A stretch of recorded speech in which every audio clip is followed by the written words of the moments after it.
Oui, j'ai une question pour Laurence. Moi, je suis directeur général d'Assos et je suis là, gestionnaire et manager. Ma première partie de carrière était dans l'industrie. Donc, je n'ai pas tout le vocabulaire des éducs et j'ai pas tout le vocabulaire des chercheurs. Et j'ai pas compris qu'est-ce qui était abouti avec la recherche sur les 21 archétypes.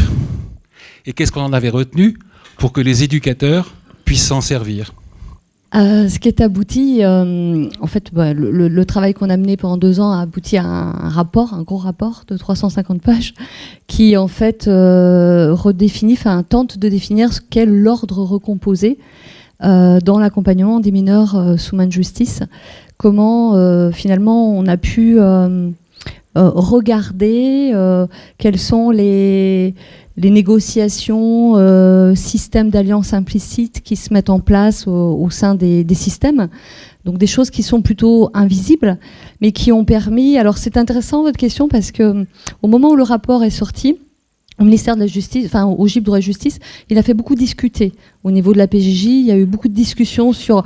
Mais révéler cette part invisible, toute la question du travail prudentiel, puis même cette question aussi des émotions, elle faisait discuter beaucoup. Et donc, au sein du conseil scientifique du GIP, ils se sont posé la question de se dire, on va le faire évaluer, on va le faire lire ce rapport par un travailleur social, et puis qu'il en fasse en fait une lecture et nous dire ce que ça apporte justement aux professionnels. Donc là, il y a une éducatrice ou chef de service, je ne sais plus, qui a eu la mission de lire ce rapport. Et puis elle a fait un compte-rendu justement en disant une première chose, c'est que ce rapport venait finalement confirmer des choses qui étaient déjà perçues par les professionnels, et ça venait les conforter dans ce que justement ils perçoivent, ressentent. Aussi, on a pu mettre en lumière que ces 21 cas difficiles n'étaient pas seulement des échecs, ils étaient aussi des occasions pour les professionnels de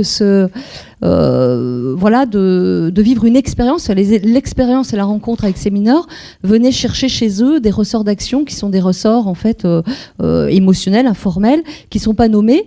Et puis cette ambivalence de positionnement des collectifs de travail, la normalisation qu'il y a en face du travail des intervenants qui passent sous silence cette dimension et qui l'essentialise, la naturalise aussi, donc venait confirmer finalement des impressions et des choses qu'ils savaient déjà, mais du coup en proposant des grilles d'analyse derrière qui permettaient de théoriser aussi l'action. Donc ce bilan de cette éducatrice est intéressant parce qu'il pointe à la fois les forces mais aussi les limites. À un moment aussi, à quoi va nous servir ce travail maintenant ? C'est la vraie question.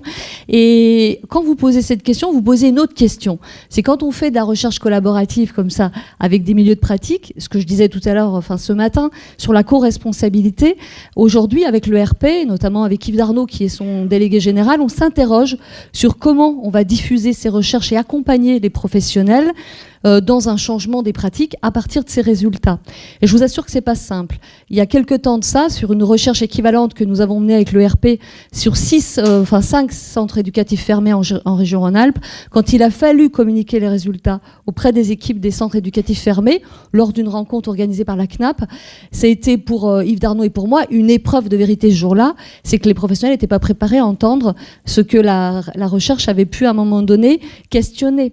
Et donc là, je crois qu'on a à inventer des méthodologies de travail sur le transfert de ces données dans les milieux de pratique et comment elles peuvent servir, effectivement, entre guillemets, utilement les professionnels. Là, je pense qu'on a coopéré ensemble parce que nous, les chercheurs, on ne sait pas faire. On ne sait pas faire tout seul. Voilà. Et cette question, elle est très importante. Et c'est en chemin. Alors, on a des questionnements avec la DPJJ sur comment diffuser. Donc on parle, oui, c'est un format classique, un colloque. On va réinviter à un moment donné les professionnels, mais c'est pas suffisant. Et alors peut-être dire la petite modification qui s'est produite depuis ce rapport, et j'en suis très très très heureuse, c'est que l'ENPJJ a inscrit dans son programme de formation nationale un module qui s'appelle la place des émotions dans le travail socio-éducatif. Et je suis chargée d'animer avec un groupe de formateurs les premières formations au niveau interrégional dans certaines régions. Donc ça, c'est déjà un plus. Voilà. Mais bien sûr, c'est la vraie question. D'autres questions pour... Puisque vous avez le micro, simplement, est-ce qu'on peut réinterroger la question qui vous était posée ? Pourquoi travailler sur ce qui n'a pas marché ? Hein, c'est ce que vous avez dit. Vous avez au détour d'une phrase, on a quand même regardé ce qui avait fonctionné, mais pourquoi la question n'aurait-elle pas été pourquoi ça a fonctionné? 20 cas qui ont fonctionné, ça c'est la première question. Et la seconde, c'est pour Laurie Périgot. Quelle raison d'espérer du numérique dans le secteur médico-social? Alors, je pense que je me suis très mal exprimée. C'est pas 20 cas qui ont fonctionné. Malheureusement, ces mineurs sont presque tous en centre éducatif ou en prison aujourd'hui. Donc, ce ne sont pas des cas de prise en charge qui ont marché. Ce qu'on a souhaité faire dans cette recherche, très vite, c'est que sur l'analyse, c'était des cas qui ont été retenus de mineurs en échec. Donc, c'était des incasables, entre guillemets. C'est de regarder du côté à la fois dans ces là où c'était problématique pour nous, c'était le terme échec continu. Il y avait quelque chose qui nous dérangeait dans la question du continu, parce que dans la prise en charge de ces mineurs, on a pu voir sur les 5 dernières années qu'il y a des choses qui ont fonctionné. Et il y a des prises qui étaient possibles. Et en fait, on regardait peut-être moins du côté des échecs que de la compréhension de ce qui était mis en scène par les professionnels. En fait, c'était un peu une démarche qui, aujourd'hui, s'avère inédite. C'est approcher par l'expérience de prise en charge des mineurs le travail des intervenants et permettre cette articulation pour mieux comprendre les difficultés auxquelles ils sont confrontés, les professionnels. Mais c'est pas 20 cas qui ont fonctionné, malheureusement. Mais c'est par contre des mineurs ouais.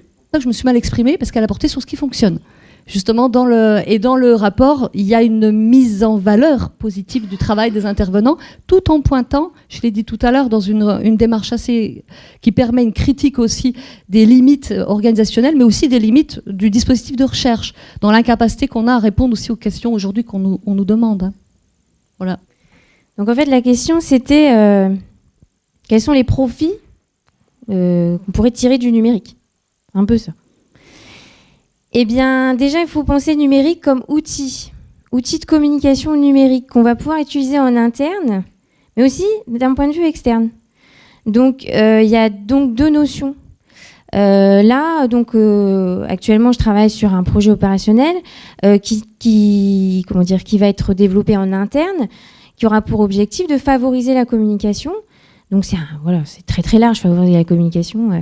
L'objectif en fait, ça va être de travailler sur différentes choses, notamment sur la sécurisation des données, sur la mise en place d'une plateforme donc qui va pouvoir mutualiser de l'information et donc un peu casser les barrières entre les services, entre les établissements, faire en sorte qu'ils puissent communiquer entre eux. Donc faire en sorte que l'information elle soit fluidifiée. Donc ça c'est d'un point de vue interne. Donc ça va être mettre en place en fait du travail collaboratif en fait. Après d'un point de vue externe, là on est sur de la communication, après ça dépend des stratégies, ça dépend de la politique de chacun.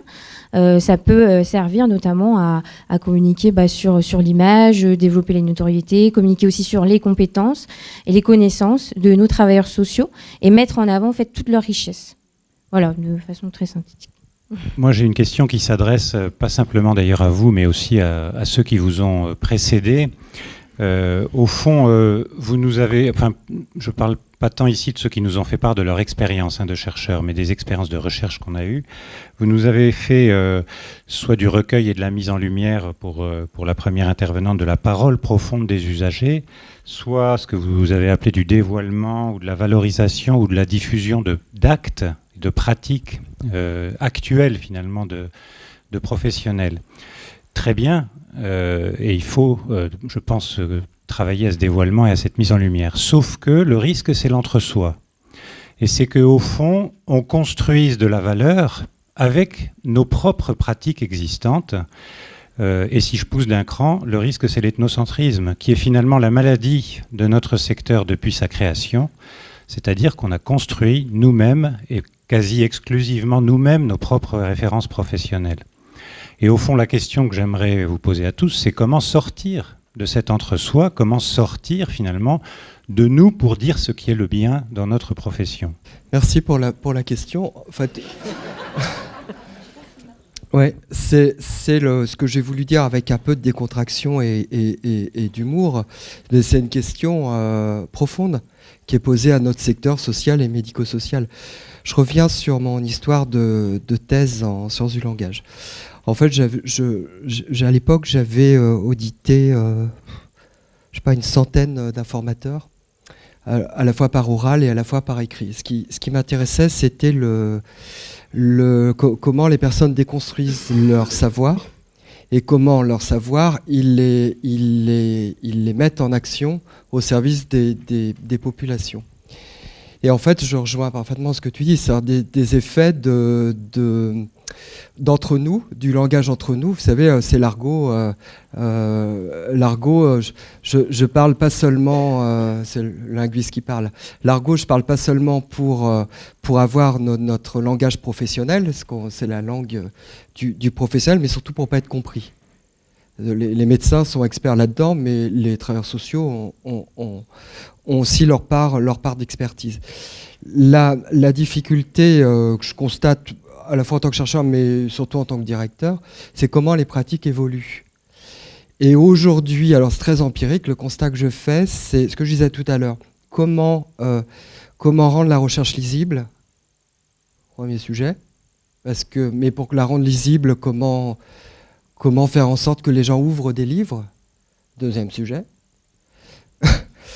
Troisième sujet, comment les pratiques changent. Et j'ai l'intuition qu'aujourd'hui, le débat n'est pas porté sur les populations qu'on accompagne, les actions qu'il faut réformer, mais le débat est porté du côté de l'institution, c'est-à-dire, enfin nous, les directeurs, c'est-à-dire face au public de plus en plus difficile, incasable, j'en passe des meilleurs, on a tous nos incasables. La question, elle n'est pas posée du côté des populations et des pratiques professionnelles et des apports théoriques supplémentaires qu'il faudrait acquérir pour mieux comprendre ces populations et adapter nos pratiques, mais du côté de l'institution, qu'est-ce que vous faites, vous, directeur, pour empêcher la violence ou je ne sais quoi. Donc, j'ai pas de réponse, ce serait trop facile, mais c'est pour ça que j'étais sensible à tout ce que disait Marcel ce matin. C'est ça l'enjeu, au-delà de doctorat, tout ça. C'est vraiment ça l'enjeu. Mais il y a une prise de conscience qui est pas encore là, parce que vous le savez, vous le savez mieux que moi, notre secteur est en mutation grandement depuis 2002, 2009, tout ça. Il y a de grandes mutations par les pouvoirs publics. Les publics sont en mutation, les populations qu'on accompagne sont en mutation. Queen, des pratiques professionnelles à l'endroit des publics. Oui, Bernard, ta question, pour moi, elle me semble centrale. Mais ça paraît comme ça, le risque de l'entre-soi, il est immense. Mais alors c'est peut-être pour ça que Marcel pense que je ne fais pas de la recherche en travail social, parce que je suis peut-être un petit peu trop, un peu justement sur les bords.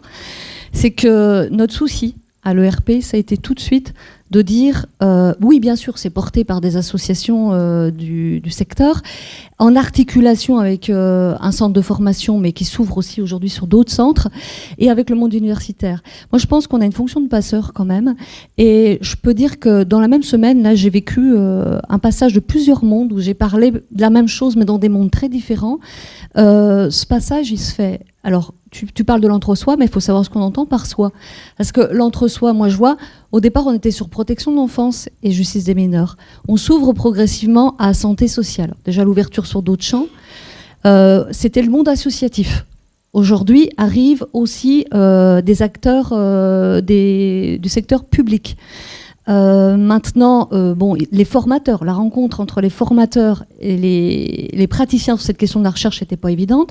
On a fait entrer aussi le monde académique progressivement dans cette sphère de l'ERP, de l'espace IREIS.